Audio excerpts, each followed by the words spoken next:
The universe needs to be in harmony. You need to have good and bad, you know, it's always balancing. And the balance was way too far in the good. What did I do? I put the tray down in the middle of the sunbed and I sat on the edge of the sunbed. Bang! Flicked the whole thing over. Lunch went flying, ketchup everywhere, all over our stuff, ruined. Wow.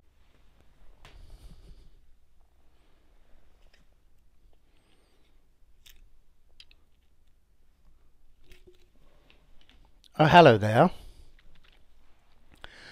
I'm Jimmy Shuker, alongside Albert Chalmers and Sean Goodman. And this is Radiant Light, a spiritual discussion podcast, episode 20, Zen Diaries 3. Zen Diaries are traditionally the episode where Albert and I pull back the curtain and update you guys on what's been happening during our daily lives and how Zen Buddhism applies. But what made this episode extra special was that this was the first time that Albert and I had caught up in person for approximately 3 months. This episode also marks the end of Phase 2 of the Radiant Light podcast as we prepare to enter into Phase 3. Now, with that being said, let's take you to the episode. So, Albert, here we are, finally, back in the Radiant Light studio after a long summer for Zen Diaries 3. How are you doing today? Feeling really good today. Feels like this is a long time coming. Yeah, absolutely. Okay, so just so the audience knows, today is literally the first time that Albert and I have seen each other in, like, 3 months, is it?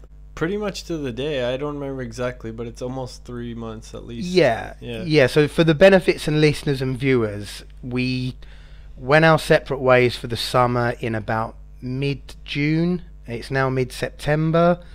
It's not mid-September weather. It's like mid-July weather. But yeah, it's been 3 months, and we just felt this would be the perfect opportunity for a Zen Diaries type episode where we, you know, pull back the curtain, talk about our daily lives, have a live catch up in person, and of course how the Zen Buddhism applies. So Albert, man, how was Canada? It's funny, the first part of the trip getting to Canada was already like a test in itself. How so? Well, I went to go up in the morning at like 6 a.m. maybe to get the bus to Stockholm.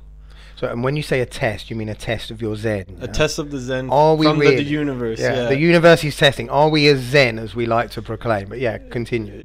I wake up 6 in the morning to go onto the bus, and I get a text from the airline, Iceland Air, and they said, just so you know, your flight is delayed until later this night, like in the evening or late at around 10 at night. Okay, so it's got like a 12-hour delay, are we talking? Yeah, something like that. Something quite substantial, yeah. It's disrupting your day, Yeah, so immediately my thought was, I can adapt to this. I was going to change the bus time to the later bus. Okay. And I'm like, about to do that, and I get another text, and it says, ignore the last text.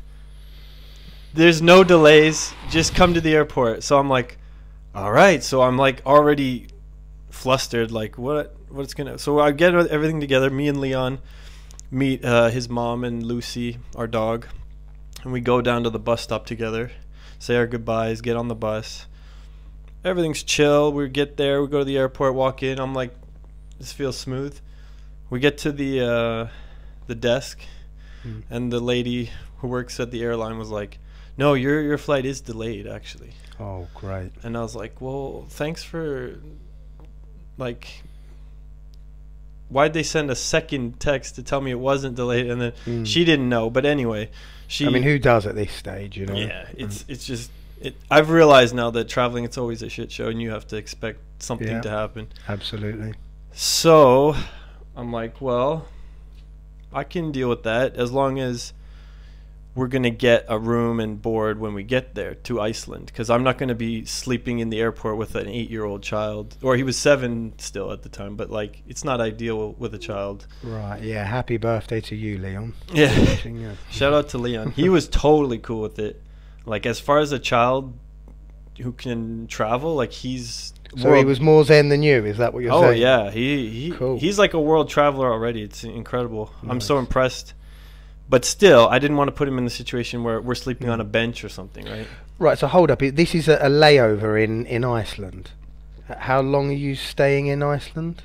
Just like one night in a hotel? It ended up being a night in the hotel, but okay. When we got to Iceland, I was looking around for, like, expecting someone from the airline to come and escort us or something, and it wasn't like that at all. I had to go and look for the last person who was on the end of their shift, and they were about to go home, and they don't want to help you. Yeah, exactly. So me and this other family, like a mother, son, and then one other person, we all just kind of attacked this person. We're like, where's our hotel, where's our this? Wow. So they ended up booking us in this pretty decent hotel, and you know, the thought ran through my head. I was like, this could really piss me off. But I was like, just relax. It's going to work out. And in the end, I looked at it like, we just got a cool little visit to Iceland, you know? So nice, yeah. It was a bonus in a way. Absolutely. So I hope the audience kind of already understands this if you've been following us to this point. But I guess one of the main principles of Zen and what Albert is articulating here is we can only control our responses to the outside world. You know, doesn't matter how much you kick and scream in that situation, you're not going to be able to change it. You know, you just make it worse usually. Yeah, exactly. Unfortunately, other people are in their own little world. They've got their own problems going on. They're not going to run around and pamper to Albert, you know, or well, they might do, but it'd be very lucky to have somebody who's that willing, you know, in the moment. And I guess Zen is more kind of like an acceptance of those circumstances and coming to peace with those things. Yeah, I guess the quicker you accept it, the quicker you can adapt. And then a fighter, Israel Adesanya, he fought last night and lost his belt. But he says, don't react, respond. Take that extra second to think about how you're going to respond, and then do it with like a Zen mindset. Don't react emotionally, even in a fight, right? It's the same principle. Absolutely, yeah. But as it worked out, the next day it was better anyway, because my dad had just been in England, visiting his brother, because he was here and then he went to England on the way back, and then he got to go home and sleep. He didn't have to come back to the airport the same day. He got to go the next day, which was nice. So in a way, I think it was the universe kind of helping us. Yeah, but that was my response to it. And we've spoke about that before as well. I believe it was episode 4, The Way of Water, when we discussed Taoism. When you're in the moment, something bad is happening to you, but be patient. You know, it feels bad in the moment, but by the time the chain of events have unfolded and you get further down the line, you can realize, oh, it actually was for the best. There were advantages that the universe had prepared further down the line. Like in that instance, your dad didn't have to go to the airport twice, right? Exactly. But maybe that would have taken me a month or two to realize before, but now I could in the moment. And it was kind of cool, like feeling in the moment where I'm like, I understand there's 2 choices and I'm just keep choosing the right approach. Yeah. So it definitely, that's what you love about traveling too, right? It puts you in this on the spot. Yeah, absolutely. Yeah, I mean, the way I like to travel as well is I like to have as little help as possible. You know, I don't really go traveling to relax. I look to put myself in challenging situations and see what the universe is going to test me with, you know. Well, like, for example, Ebba and I were in Spain and England over the summer, and when we went to Spain, like, this is one of my most favourite things to do. It's probably going to sound a little bit weird, but I just pride myself on getting from the airport to the place where we're staying purely via local transport. You know, in that scenario, I don't want to be getting a taxi because, well, say for example, in this example in Spain, it would have cost me like €60 to get a taxi. I mean, that Metro card that Ebba and I got, that was a 3-day pass to last us the whole of the time we were in Barcelona. And it was less than the €60 that one taxi fare would have cost me. Those are like rookie mistakes that you can avoid because you have the experience. Yeah, I mean, I'm not sure if I'd term it a rookie mistake, because there's a lot of people out there that would just want the convenience of a taxi, and they'd be willing to pay that money. But my personal taste is to try and save myself a bit of money, be a bit of a budget traveller, and test myself at the same time, like, can I do it kind of thing. But I think it's also putting you down to the street level, and you live like a local as opposed to a tourist. Yeah, absolutely. You get the authentic feel of it, the noises, the smells. The public transit is disgusting sometimes, but it also gives you the true life perspective. That's what I like about it. Oh yeah, me too. I'm so glad you said that, because that is literally the other reason that I do it. Like, it's authentic travel, meeting local people, and the personal development side that I hopefully just articulated there. If you enjoy our content, don't forget to like this episode and subscribe to our YouTube channel, as well as whichever platform you listen to your podcasts on. And you can even follow us on Instagram too. Radiant_light_podcast. And you can always reach out to us at radiantlightpodcast1, that's the number 1, at gmail.com. I guess I did about a week in Ontario, where my father lives. Okay. In the Toronto area, the greater Toronto area. And that was like the same as last year, except last year I did at the end. This year I did at the beginning. It was like even crammed it even tighter this year. So it's like not a lot of zen moments, in a sense. Being zen within the chaos of a place like Toronto, and just being like, go every day. We have to squeeze as much out of it as possible. Well, I feel like that's the ultimate test of your zen. To, like we said, remain in that mindset despite the chaos that's going on around you. Well, that's the cool part, right? It's almost like zen is a forgotten art within this environment. So I'm bringing that. But not forgotten if you follow the Radiant Light podcast. Exactly. It was cool. You know, I saw some family, saw some friends, took Leon on a bit of a tour because he couldn't go last year because of circumstances and whatnot. Oh, yeah. And even like we spoke about, the Christmas trip got derailed and whatnot. So this kind of like redeemed all that, in my opinion. Shot at redemption when you had the... I remember it was not exactly the same story, but a similar thing where Albert Zen was tested. We discussed this in episode 5, Zen Diaries 1, where his flight to Canada got completely cancelled at the last moment, and that really put your Zen to the test, didn't it? Yeah, exactly. So it's like the flip to that coin, or the yin. Glad to you got yang. that. Yeah, glad you got that redemption. Yeah. Did the episode with Jamal and Connor and Sean. Yeah. So I felt like it was a productive visit. Then we went on the next flight to Vancouver. Then the tests really began, because when we got to the airport in Vancouver, Rebecca and her dad, Willie, came and met us there. Okay. And we went down to the car rental spot, and it just, that's when all hell broke loose. Like, the credit cards wasn't working. And basically we ended up having to go to like a back door kind of car rental place, a little bit more off the beaten track. Right. Okay. And I was like, let's embrace it. And I just knew, I was like, I'm gonna get a car. I don't care, because cash is king. Yeah. I have the money. I don't have a credit card at that moment, because you don't need it here in Sweden. You just, like, in order to book a flight you might need it, but beyond that you don't actually need it. Whereas in Canada it's a big priority. Like, you do need it if you want to rent a car or something, for example. So it was a hullabaloo, blah blah blah. Ended up getting a car and just drove it all over Vancouver. Tried to find my aunt's house. She lives up on a mountain in the other side of Vancouver, and I didn't even have like internet on my phone to find the address, so I just Oh, had to wow. like use the force, Luke, straight up. And I found Old school. it was crazy, but it just proves that you can still live that old school kind of way. It Yeah, just yeah. doesn't maybe click with the rest of what's going on, but we ended up spending about 10 days there.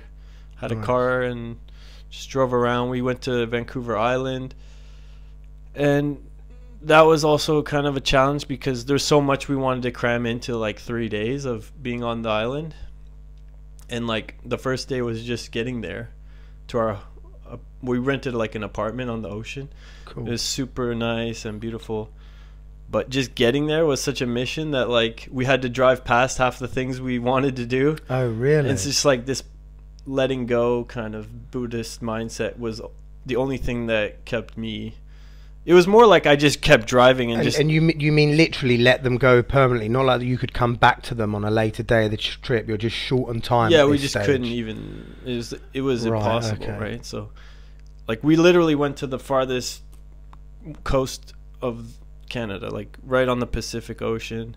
Okay, cool. Man. And Sounds like a hell of an adventure. It was amazing. Yeah. Yeah, we took a boat out onto like the actual ocean and went whale Wow. watching and stuff. So we did a lot of cool stuff. Sorry, I just pull you back on that. I love where you mentioned the Buddhist mindset of kind of letting go of the things that you can't control there. Yeah. Like obviously Albert had to let go of a few things that he had planned on his itinerary, but it's led him to get to the ultimate prize of like Yeah. getting to the coast and the ocean. And, That felt like a total shift, like a mental shift. mm, It's like when you have a goal, everything along the way will distract you from the goal, and if you can't be single-minded in your approach, you'll never reach your goal. That's how I felt. yeah. And yeah. I felt really like passionate about that. I was like, this is the truth right now. But I felt like a bit of a bad guy too, because I was like, just shut up and drive, you know what I mean?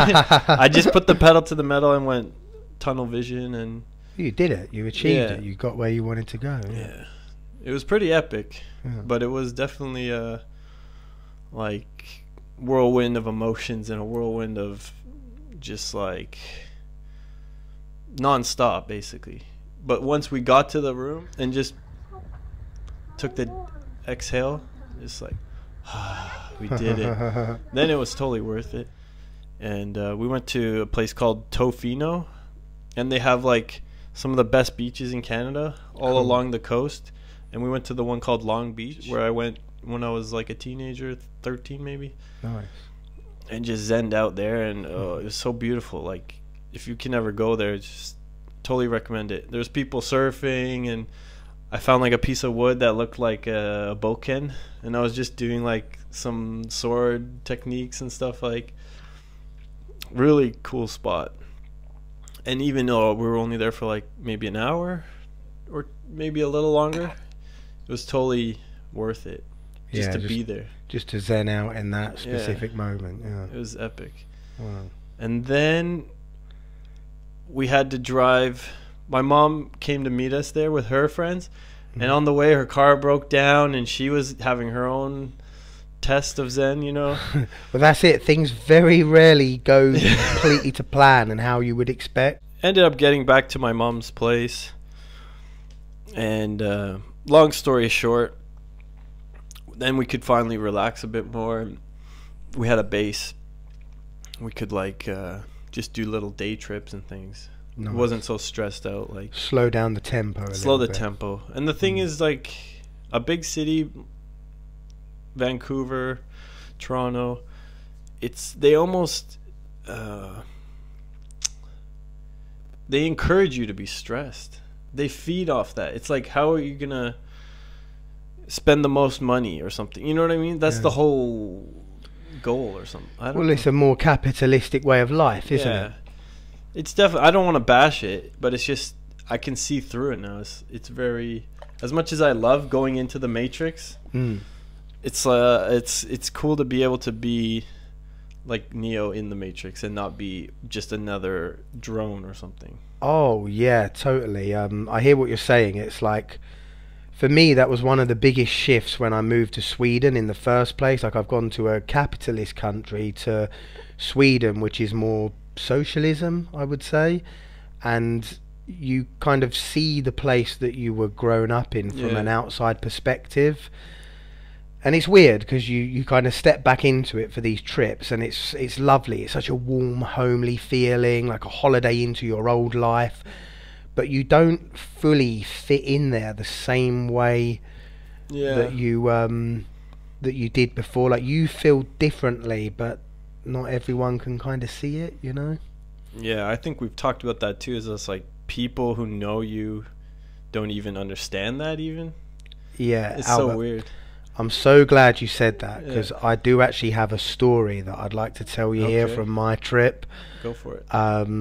So this is like a beautiful segue. Okay, so I'm not going to name any names here, but one of my best friends, I'm catching up with him back in London.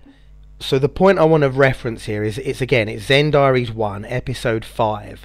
I talked about that, where I said, you know, I get a bit anxious going back to London because I feel like I've changed, and my friends and family don't necessarily see that, and they're kind of expecting me to be something different, like the way I used to be, kind of thing. And this is the perfect example of it. So me and one of my best friends, we get in the car, and this guy he's been the most curious of all of my friends about the Radiant Light podcast, like messaging me while I'm in Sweden. Okay. What are you doing? How's it going? What episodes would you recommend? Nice. Interesting, yeah. And in my mind, I'm sort of like really articulating this new, like, cool thing that I feel we're doing. Step in the car with him after not seeing him for all this time, and he's like, "All right, Baz," and I'm like, "Oh yeah, Baz. Like, yeah, that's a nickname I've not heard in a few years, but yeah, you know, all right, yeah." I'm like, "Yeah, good man. How you doing?" And he's like, "How's the Buddhism going?" And like, I'm quite keen to just sort of play it down a little bit. Like, I don't want to come off as I'm like that guy, you know, like, oh, I'm the Buddhist guy now, you know. So I'm kind of like, well, yeah, Buddhism's cool, you know. I'm not saying I'm a full-on Buddhist here, but it's some knowledge that I'm applying to my life and hopefully helping me to grow and whatever. Yeah, it's great. And it's like, how's the podcast going? And I'm like, yeah, fantastic. We're really happy. We've got over 300 subscribers now. So like, yeah, it's something. And he's like, yeah, I'm one of them. I'm like, cool. And he's like, just so you know, I haven't listened to a word of it. And I'm like, really? And he's like, yeah, it's you. You know, I know you. It's you. Like, I'm not listening to it. I'm like, oh, right, okay. Just so weird and matrixy. I don't even know how to articulate it. It's like, all right, I could reference a conversation we had off camera where, do you remember you once told me how, like, you're very mindful of how you have a thing you want to be, but other people in their minds have got their idea on what you want to be, and you're very wary of that.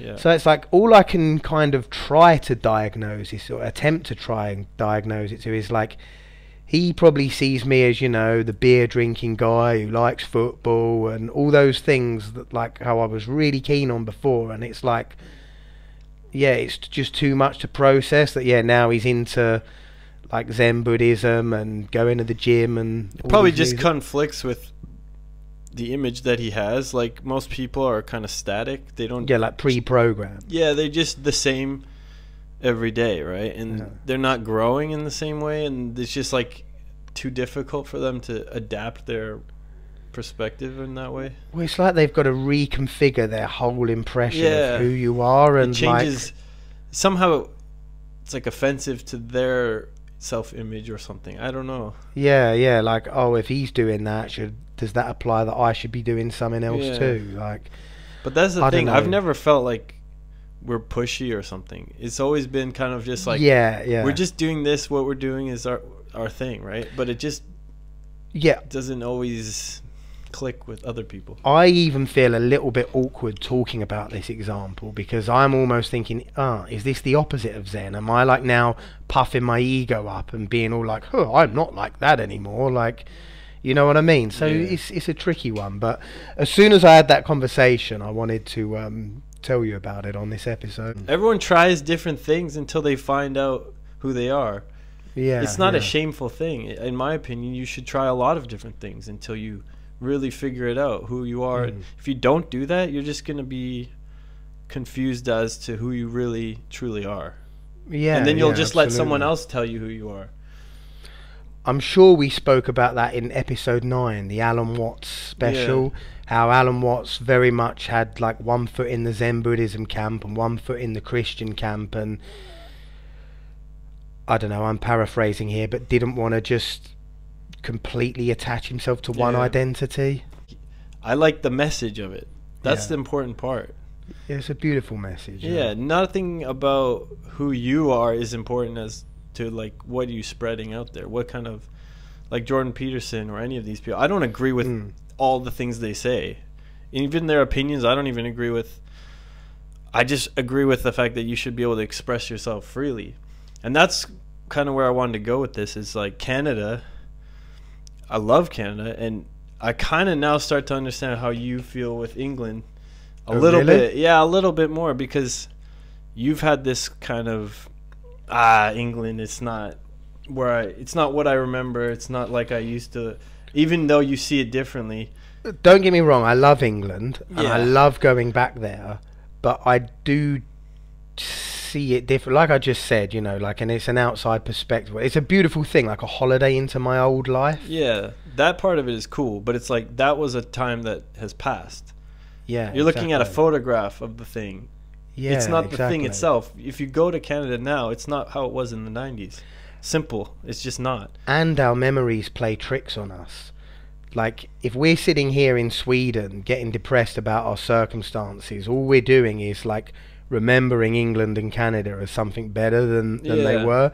They've got their whole yin and yang going on over there. Right. You know, it's a different set of positives and negatives that we've got here. Neither are necessarily better or worse. No, I just feel like I could easily paint a picture of Canada that isn't accurate. And now I've seen more through the illusion of what I was projecting. Was you building up an illusion in your mind then, was you? A little bit, yeah. Like the grass is greener, blah, blah, blah. But it's just like such a different vibe than what I was used to. And I've just realized that now. It's like, maybe it's not exactly what I long for or something. Like, I might as well just embrace where I'm at now. And well, the grass is greener where you water it. Yeah. You know, if you're looking after your local surroundings here in Sweden, you know, you're going to enjoy it more, I would say. It's more about my area of control and what I can control and what I can't control. If I can't control Canada, then I have to just like pray for it and let it go, kind of thing. Like, I'm sorry that Canada wants to fight this fight, but maybe they want to do it so that they can improve, and it's like a healing thing. That's what I hope, anyway. Fight what fight exactly? I don't want to get into the details. Just follow Jordan Peterson and you'll know what's up. Like, it's not my fight to fight. Sure. But God bless Canada. All right, well, look, seeing as you've mentioned Jordan Peterson a couple of times, I'm going to use that as another segue, please, if that's okay. So, here's another story from my summer holidays. And I'd like to reference what I said about Jordan Peterson at the end of episode 10, Zen Diaries 2, where I said one of the knowledges I like about Jordan Peterson is he said you benefit if you question yourself, in what ways could I be wrong about this? Totally. So in Spain, we're playing by the swimming pool, you know, in the hotel, deck chairs out, it's a nice environment. Ebba's got these little toys that she bought in the local shop, you know, throwing them at the bottom of the water, jump down, get them kind of thing, that kind of vibe. Anyway, at some point, we leave them by the sunbed, we go off, we do our own thing, and they go missing. And she's going to be really upset about, well, she is really upset about this, you know. So, I don't know, like, I've generally got my eye out for them now after this, and like 24 hours later, I see some little girl about 2 years old, like, playing with these toys, and they look exactly like Ebba's toys. So I go over, it's a Spanish family. I use like the little bit of Spanish I got to try and articulate it, and they were sort of like, oh yeah, we get it, like we found them, like their kid had randomly found these toys. And they went to take the toys off of the kid and give back, and I was sort of like, no, like let her ella juega, like let her play, and like, I'll come back and get them. And they're like, oh, like gracias, blah blah blah. So I go off. I've got my over there. I definitely want to get them back. And when I see that she's finished, I go back over there and they give them back. There was 6, but now there's 3 of them. And I'm sure that when I went there the first time, there was 6, and now there's only 3. And I'm trying to say, and they're like, no, 1, 2, 3. I was like, okay. And like, now I'm brewing. Now I'm really testing my zen, you know, like, what's going on? Why is there only 3? You know, have they stolen them? Like, what the hell? Like, my mind's really playing tricks on me now. I mean, it cost nothing, you know. It didn't cost any, like, it cost, what, €5 to buy it? But it's like the principle. Of course. Yeah. I'm thinking to myself, well, I was the nice guy. I backed off and let the kid play. And, like, have you stolen from me? Is that what's going on here? And it's getting to the point where I'm becoming the bad guy in my head now. I'm like, watch it, where are they sitting? Where's their bag? Can I see them? And I'm getting myself more and more wound up about this. Okay. And it's getting to the point now where I'm like, well, what do I do? Like, I can't just let this lie. Like, my ego's really getting in the way now. And I'm imagining myself, like, going over to, like, the manager of the hotel and bringing him over. This guy, he said there was tres men sex, you know. And then I was like, hold on a minute. And I remembered that Jordan Peterson thing. I thought, in what way could I be wrong? They might not have stolen from me. Yeah. So I thought, all right, I'm going to go back one more time and I'm going to talk to him again. And I sit down. I'm as calm and zen as I possibly can be. He's like going, no, there's tres. And I was like, look, there was sex. And he was like, I was like, can you think a bit harder? I was like, I can't say that in Spanish. But and he was like, he took it and like, and he's like, we're walking back over to where I met him the first time, and he was saying about opening and closing. It sounded like his daughter was playing. I was like, all right, should we look? And he randomly opens this drain where his little 2-year-old daughter was playing, and there they were. And me and him were both like, there they are. I was like, muchos gracias, mi amigo, blah blah blah. And then I just thought, wow, man, how much of an arsehole would I have looked like if I'd have called security over and he stole from me? Or like, my mind was totally playing tricks on me there. Oh, I've been there. I mean, you think you know for a fact, and then it just, you can't be wrong, right? You didn't, yeah. The ego tricked you. It's like, wow. And it's usually like, you're going to accuse somebody that they're a thief or whatever. It's like so big. It would have been like the most cringiest thing ever, you know. That nice local Spanish man, and he's got me acting like that, you know. The problem is you don't know how that would echo through. It's like a ripple effect, right? Well, yeah. Well, I'm gonna now all of a sudden he thinks British people are assholes, and then he's treating, you know what I mean? That's just. Well, that's a larger scale, but I was even thinking on a smaller scale. You know, we're both on holiday. We're at the same pool. I saw him every day for the rest of the holiday. Oh, so, really? Well, yeah. I mean, he's just there about, and I'm like, oh, mi amigo, and he's like, arsehole, you know. Like. Well, it worked out at least, but it's a test absolutely, for sure. Yeah. It's definitely a test. But I've been there so many times with different situations, and I would again like to reference episode 4. The Way of Water, where we talked about Taoism, and this is yin and yang. So I'm not sure we fully articulated yin and yang in this episode. So for the benefits of the listeners and viewers, there it is right there. If you're watching on YouTube, yin and yang is kind of the concept that everything is in perfect harmony, you know, in the universe. You need bad in order to have good. You need stillness in order to have movement. Like, for example, the stillness is this cup. In order to have the movement of pouring the water in, you also need to have the stillness of the cup, yeah? Batman needs the Joker in order to exist. What is Batman without the Joker? Chaos and order. Right, yeah. So, funny story. Ebba and I are at a water park. It's lunchtime. Ebba's sitting there like waiting for the food. We're both really hungry. There's a hot dog stand.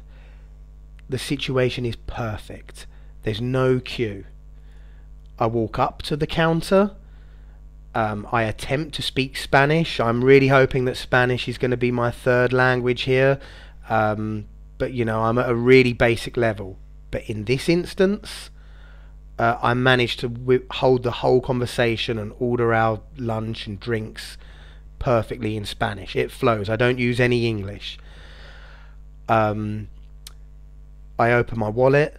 I get rid of all my loose change. It practically never happens, you know. I'm always having a break into a 20 or whatever. I get rid of all my coins. I realise I haven't had a coffee all day today. So I'm ordering the coffee with this lunch as well, and I am really looking forward to this coffee. And then the cherry on the cake, it's like, wow, you know, the ketchup, small little kink of mine, it's not the little sachets, it's a full bottle of ketchup, so I can really go to town and pour it all on. The situation could not be more perfect. But the universe needs to be in harmony. You need to have good and bad, you know. It's always balancing. And the balance was way too far in the good. What did I do? I put the tray down in the middle of the sunbed, and I sat on the edge of the sunbed. Bang! Flicked the whole thing over. Lunch went flying. Ketchup everywhere. All over our stuff. Ruined. Wow, what a plonker. That's a Jackie Chan move if there ever was one.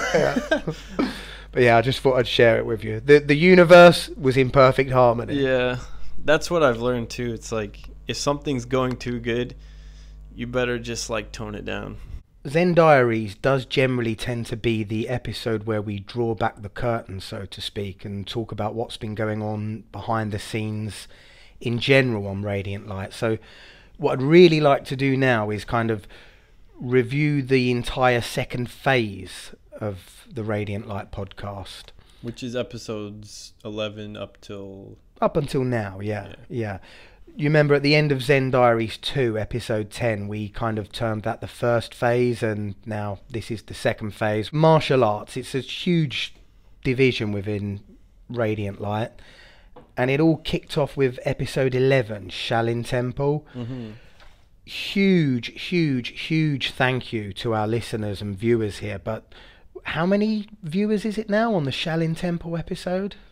Over 49,000, I believe. Yeah. So it's by far the top viewed one. Yeah, by a million miles. Yeah. It's our top view episode. We're so grateful that that episode appears to be so warmly received by our audience. But if you haven't checked it out yet, episode 11, Shaolin Temple, Sean appeared on the show for the second time. He brings so much knowledge to the product, like talking about the history of how martial arts and kung fu was taught and evolved in the temple. Yeah. Albert, you're our martial arts guy. What would you say about that episode? Well, I think what was cool about it was the fact that he had been there twice, right? So he had that first-hand knowledge, plus he did a whole bunch of research into the back history of it, the backstory of it, and it just felt like a fun conversation that we were having. It's just three guys who like something, and at least from my perspective, it's like sharing something that gives me a lot of strength internally and externally. Yeah. Like in Kung Fu, right? There's the external and the internal, and Shaolin combines the two. And it also kind of, it was a continuation of the Confucius episode that we introduced Sean on, and then it led into the next few that we did, the martial arts series. So yeah, so episode 6, Confucianism, where Sean first appeared on the show, he talked about his experiences in China and his perspective on Confucianism as a philosophy. But he just went over so well and was so read up and brought so much to the product. We just had to bring him back to go in depth, you know, based on partly his personal experience and partly because he's so well read up on Shaolin Temple itself. So that's how we kind of led to getting him back on the show, right? Yeah, what's cool about it is we all have our own unique path in life or whatever, but it seemed kind of like that was a moment where the three of us crossed paths and we kind of met at like a certain milestone moment. We really clicked in that Yeah. moment, and hopefully, yeah, it was reflected in the viewers that we had, which, as I mentioned, we're so grateful for. Something I loved about that episode was learning about the link between Zen Buddhism and martial arts. Right. Zen Buddhism obviously being an internal practice with the mind, Mm-hmm. and then like with Tai Chi, for example. We did a whole episode on Tai Chi, episode 13, where it's kind of like a moving meditation as opposed to sitting in one position, right? Yeah, I think he kind of alluded to that too, right? The story that he saw a monk on a cliff doing Tai Chi, and it just felt like that actually, maybe he didn't understand Zen the way we kind of gravitated to it. But I felt like in that moment he was like, like he really did get it, you know? Yeah, he's grasped it, yeah. And he's kind of like an intellectual dude, so for him to get the spiritual side of it was kind of cool, because that's what we're about. We're trying to bring this spirituality into a more mainstream audience, basically. Exactly, yeah. And you're right about the crossover there, because Sean has come from personal experience of being there and seeing the monk on the cliff. And we've been sitting here making a spirituality podcast and looking at all these different philosophies, and it was only natural that our paths would just intertwine in that moment, right? Anyway, but yeah, that episode was, for whatever it's worth, maybe people like Shaolin, they're just looking. Even Sean said that there's not a lot of good videos about the backstory and the history of Shaolin. There's more about just what is Shaolin, right? And a lot of these movies that kind of portray it as some kind of fairy tale place where people can fly and stuff, it's not even like that. It's more, it's a humble kind of place, as far as I can tell. I mean, look, Zen Buddhism's all about being humble, you know. I really hope that we articulated Shaolin Temple in a professional way in episode 11. We did our best. We did our best, yeah. Like, we tried. That's the main thing. As I've kind of alluded to time and time again on the podcast, we're newbies to podcasting and Zen Buddhism. We're very much learning on the job, and that disclaimer tends to come up time and time again, doesn't it? Yeah, exactly. Beginner's mind. Beginner's mindset, exactly. But moving on from Shaolin Temple, we kind of transitioned into what we termed a martial arts and a mental health mini-series. Two separate, the pillars or whatever. Yeah, so the podcast started to take form at this point. You know, we had episode 12 Kung Fu, episode 13 Tai Chi, and then running alongside it, we had, on the mental health side, we made an episode number 14 about health foods. Right.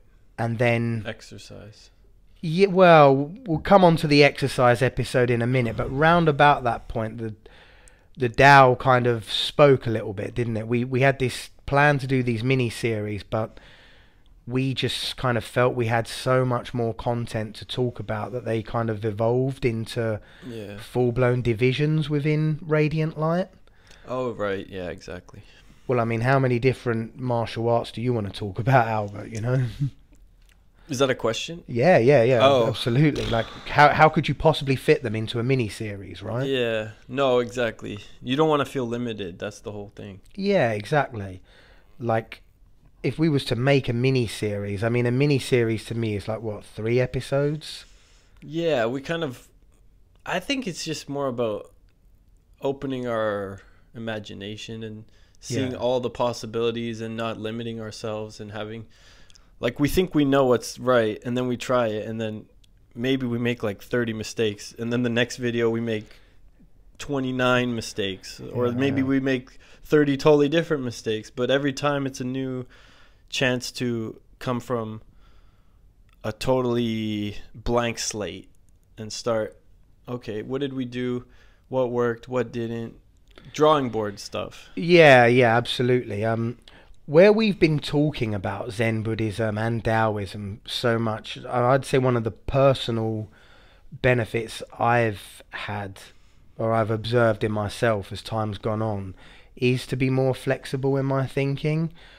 you know, prior to learning about Taoism, I think I would have kind of handicapped myself a little bit and been like, no, we have said that this is a mini series, so like that, you know, we've got to stick to the plan here. But it was kind of like, whoa, like Albert's got so much more to say about martial arts, and equally with mental health, there's like so many different episodes we could potentially make. So what this all kind of built up to was a pivotal episode 15. Sean was back on the show, and episode 15 was called Exercise. The original plan was that episode then was going to be Zen Diaries 3, but we scratched it. And like the matrixy thing that we had in mind was, oh yeah, we're going from 2 guys to 3 guys on episode 3. All the numbers, it's matrixy, but I don't know. It was, we kind of felt it was a little bit gimmicky, right? And I think Sean works better within a certain parameter, because we were just like, let's just have a conversation, and then he was but what's the topic? And he kind of didn't seem like cool with the whole... Oh, really? Is that how he took it? So I just said exercise because that combined martial arts and mental health and gave it some kind of structure. Yeah. As you love to say. As I love to say, yeah. But it's... The Confucianist element is there for a reason as well. It's even like these deadlines we give ourselves, they're kind of for our own benefit. It's not because there's a guy with a gun that says if you don't finish it, it's not a bomb that's going to go off or anything, but it gives us some kind of, I don't know, it gives us some structure. Yeah, it helps. So that was that episode where, it just made more sense to have a theme. So this episode 15, I think quite a lot of things happened here. This is why it was kind of like such a crucial episode in the development of our product. It's like we made a plan to have... We were so impressed by Sean, as we mentioned earlier with the Shaolin episode and the Confucianism episode. He was always going to be more than just another guest on the show. So we made that plan to make him an honorary 3rd member of the Radiant Light panel. And I think it was you, Albert, that suggested, let's just ask him to be the 3rd member live on the show. Right. How did you feel that went down?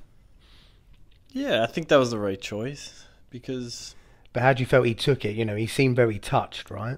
Yeah, definitely. I think it meant something to him for sure. It was like a lovely moment that kind of put us all in good spirits to then go on and talk about exercise, which was like, you know, the theme of the episode. More than just a guest, kind of. Exactly, yeah. And then, from memory, I think towards the end of that episode, I kind of like wrapped it up by saying, look, this was going to be the Zen Diaries 3 and the Matrixy thing that happened with Sean was coming in, but we've talked about exercise as well. And overall, the Tao had spoken. You know, in Taoism, we've talked time and time again, the Tao... If you've not listened to that episode, it's kind of like the overall way that things are, It's an irresistible force. You can never quite describe what it is, but it's always in effect. And with Radiant Light, it was kind of like, look, we never planned to have multi-divisions within the product, like, you know, martial arts series and mental health at the same time. But it's clearly going in that direction. So why put a lid on it and cap it at just a mini series? You know, let the Tao speak for itself. Let Radiant Light go in the natural direction that it's going to go. And overall, we're better to work with the Tao rather than trying to control it, right? Absolutely. The more you try to control the Tao, the more it works against you. So, going back to the summer. We kind of teased this a little bit earlier on in the episode, but then we really had some Tao to work with, because the natural flow of the universe for us was, we're not in Sweden for the summer, I'm in England and Spain, you're in Canada, but we want the show to keep on rolling. What did we do, and how did we achieve it? We took the show on the road. Yeah, or you took the show on the road, man. Give yourself some more credit. Yeah. I kind of just took the reins and made what could happen, and I'm pretty happy with the result overall, but it's kind of I'm more curious how you took it. Yeah, I loved it, man. It was amazing. We had episode 16, Stoicism. That's the last episode before our break, in inverted commas, where you went to Canada and I went to England. And then the next episode, episode 17, was when Jamal Riche came on the show to talk about Brazilian Jiu-Jitsu. Right. And what can I say, man? I loved it. You know, like Mhm. we had a new setting in the background. He was cool, he man. was wearing the gi. Yeah. You had a couple of people panelled out there. I was like, wow, man. Like, yeah, of course Albert can do this. Like, no doubt, man. Like, Yeah. you were sort of like, you were the presenter in that moment. You were asking the questions, man. You did a great job. Thanks, man. Cheers. It was interesting to see from your perspective more too, how just like the role that you fill generally, and then trying to be the one that's putting the structure together, the one that's planning the day, when we're going to meet, how it's going to happen. Of course, the DAO I had it planned out one way, and then like it just came about that there was a fourth member on the, of course, like we had this conversation before, when someone shows up, you don't say, oh, can you just sit in the back? I said, get in here and let's go. Like, I didn't even question it at that time. Nice. Yeah, you thought on your feet and just got everybody involved. What was it? Connor was there, Yeah, right? exactly. Yeah.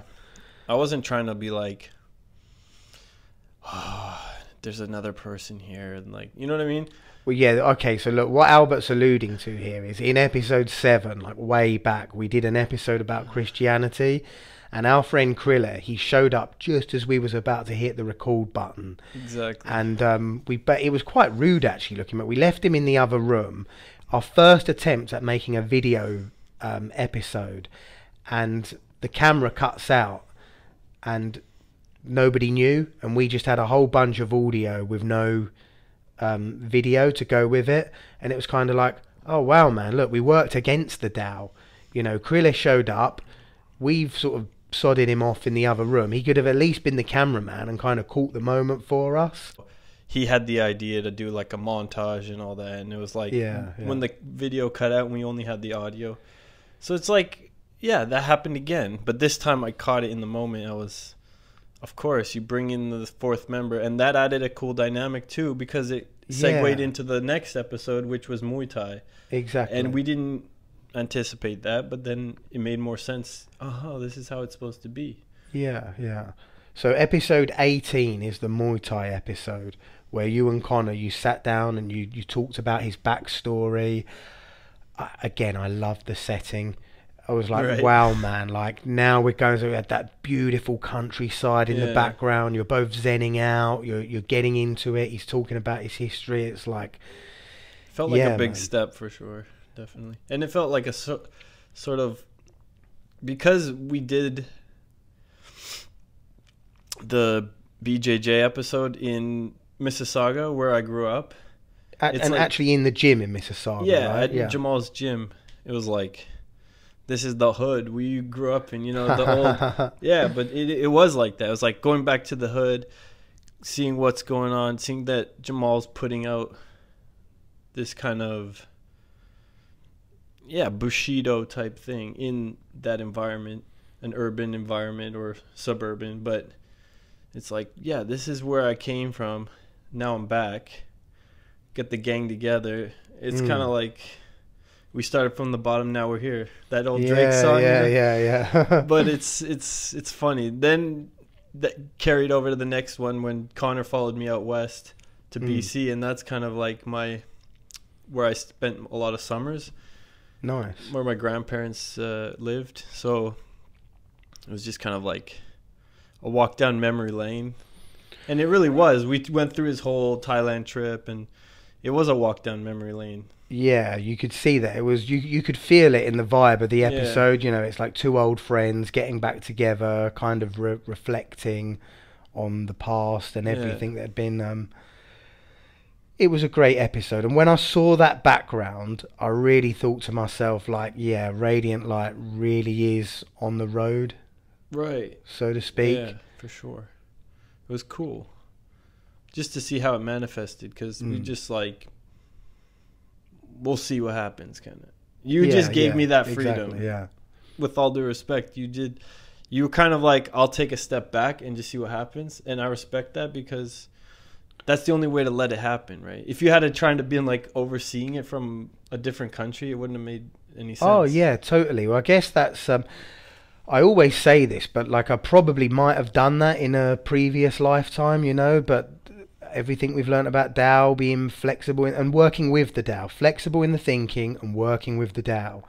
You know, it was like you guys were clearly doing a great job, and I can't be there. Like, why try to articulate me being involved in the episode from another country and add a whole new extra level of difficulty in the actual production of the episode? Yeah, more moving parts. Well, yeah, exactly. You know, like, why make it more difficult for ourselves? And I felt it was kind of like a test that we could operate on an individual basis.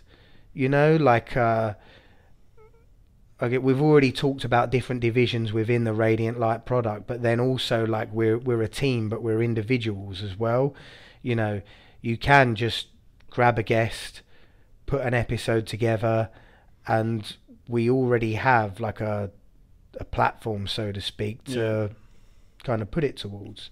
We can operate individually and as a team, right? You put a bow on it with episode 19, Bushido. Jamal made an appearance at the end of the show. Yeah. Another friend of the Radiant Light podcast. And Bushido, obviously, it's the code of honor in the, you know, like the way of the warrior, so to speak. Yeah. It was something me and Sean really wanted to do after the Shaolin episode. We spoke a little bit.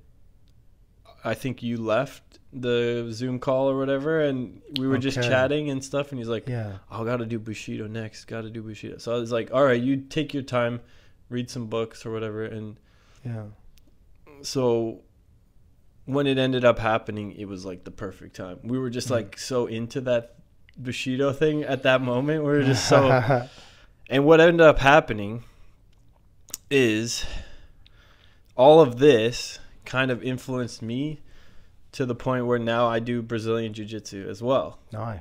So after that session, Jamal, he gave me a gi, and we did some like training and just got like an introduction to it. And then now it's like adapted how I think as well. So Bushido and BJJ and everything, it's like now that's my lifestyle now. Awesome. Like, and it's kind of all linked and flowed. Exactly. Yeah. It's kind of cool to see how the pieces come together. You know what, man? In the spirit of pulling back the curtain, I was planning to say this off camera, but I think I'm just going to say it on camera and just get your live reaction to it. So you've kind of asked me for some feedback and like honestly what I thought of it all, and my overall impression of it is so good that like I feel that you guys can do more of that. So for example, you've messaged me a couple of times and say, hey, look, people are actually reaching out to us now and saying, can they be guests on the show? Like, right. You don't need me to be there every time. You and Sean are more knowledgeable than I am with a lot of these, with the majority of these topics. Right. So like you guys could just bag the episodes without even involving me. And then, hey, Jimmy, look, we've got the latest episode in the bag. This is who the guest is. Can you just whip up a introduction for it? Yeah, great. I'll do it. I'll take down the notes. Bang, that's another episode in the books for Radiant Light. If somebody contacts you to talk about a subject that you want to do, I see like you and Sean as kind of like the guys on the ground floor, like going out, bagging the interviews, like the reporters, so to speak. You know, like I feel like you could just bag those episodes there and then in the moment, assuming you want to. Yeah. And then I'm kind of like the presenter guy at the start and the end of the show. I guess what I'm saying is like it feels like the Tao is totally with you right now. Like, I haven't got anything, you have. Yeah. But I also feel like right now I'm in a kind of neutral place as far as how to proceed with all this. And I love feedback. If there's any feedback, I just want to know what people think and all that. This is your feedback, so it's like I've always seen this as a partnership, and then we threw Sean as like the third member, and it's kind of like we broke the third wall. Yeah. We went 3-dimensional. Right now I'm like open to whatever, honestly. So I'm not I can't give you like a straight answer right in this moment. So. Okay, I understand, and of course I would never ask you to force something, because we've said in Taoism you should never you should never feel like you're forcing anything. Yeah. But in moments where like somebody's reaching out to you personally about a subject that you like, you could just work with the Tao and just get it done. Yeah, exactly. And then I'll wrap it up with an intro. Like, obviously I should be able to do that as an individual too, right? But it still hasn't gone to the point yet where I'm getting like tons of emails or anything. This isn't. We have a few emails, so it's like something's happening, but I'm still listening to the Tao. I'm not trying to speak too much into existence right here. Like, we'll see what happens though. We'll see. Yeah. I'm curious. Look, in the spirit of like asking for feedback and opinions, we'd also like to ask our audience, what do you like about the show? What don't you like about the show? Any improvement suggestions? You know, we're very much open to that. We'd love a little bit more interaction. You know, if we're very grateful for the interaction we've had, but please, by all means, give us more of it. Any requests? We're all ears all the time, right, Albert? Yeah, I personally would like it to be a very interactive thing where just random subscribers reach out and maybe they're in the next episode. You know what I mean? Like, it doesn't have, there's no like agenda to my thinking, at least. Yeah, I wouldn't mind that. We even said, we've mentioned this many times on plenty of episodes, but like, Radiant Light will be what it will be, and we don't know what it's going to be, and we're on that journey. So hey, if you're listening to us now and you feel like you have some experience in Zen or with the Tao and you'd like to appear as a guest, you know, please reach out to us on all the platforms that we talk about at the top and bottom of the show, right, Albert? Yeah, I want to see, because YouTube is a unique thing, especially in podcasting as well. These are relatively new. I mean, it's been around for a little while, but as far as entertainment goes, and as far as like creating a passive income or just it's unprecedented in that same way, right? Like, I could just hit record, make a thing, and then anyone in the world could see it. It adds a level of immediacy, and it kind of does break through that third wall. Like, yeah, absolutely. You can't just email Tom Cruise, but you could email us. That's the difference. And I ain't weird like that. I like Tom Cruise, don't get me wrong. Last Samurai is cool. But it's a different vibe, like real people. I want to talk to real people, not just like actor type people or celebrity type people, you know? Yeah, no application too small is what we're trying to say here. But that's my feeling towards. Yeah, absolutely. I completely concur. We are so grateful for the 300 plus subscribers that we've already have on our journey so far for Radiant Light. We've talked about it before, but we kind of feel like the next big milestone that we're working towards is the journey of the big 1,000 subscribers on YouTube. So please, our audience, if you enjoy our content, don't forget to like, subscribe, and share the product, and anything you feel you may or may not have gained from it, any wisdom that might have helped you, please, you know, we'd love to hear about it. Yeah, that's the last thing I kind of want to add is, we've kind of alluded to this, but people who we already know is not our audience. Like, we don't just want mom and dad hitting the like button. I would rather have people I've never met. No offense to, it's not about that. It's just like, if I just wanted to call my mom, I could do that. I wouldn't send her a link to my video. It's not like a high school project or something. I want it to be like making new connections, breaking through the matrix into the universe and seeing, where does this lead us? Where do we go from here, kind of?